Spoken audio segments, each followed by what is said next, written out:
Berita Sumsel 24 jam hari ini, pelaku penipuan disertai penggelapan Chandra Ardinata diserahkan ke SPKT Polrestabes Palembang oleh korbannya Arif Perdana.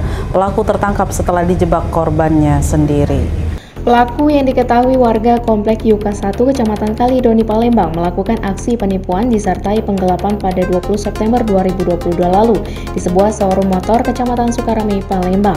Saat itu pelaku yang bekerja sebagai sales di showroom itu menemui korban untuk menawarkan satu unit sepeda motor seharga Rp23.400.000.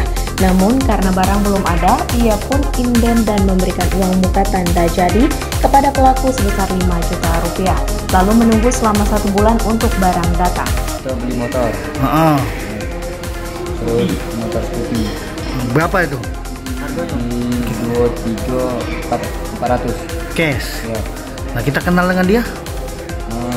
Aku minta channel sama kawannya. Dikasih gini ke dia. Dia ngaku apa? Sales motor. Ya. Pas ketemu panjar dulu awalnya. Terus dipanjar, nunggu waktu sampai hampir sebulan. Terus dia minta lunasi bahwa motor itu ada depan motor. Nggak tahunya bukan motor kami, motor orang lain. Itu. Tadi lah lunas. Jadi kami ngelapor ke sini, jadi motornya tidak aktif.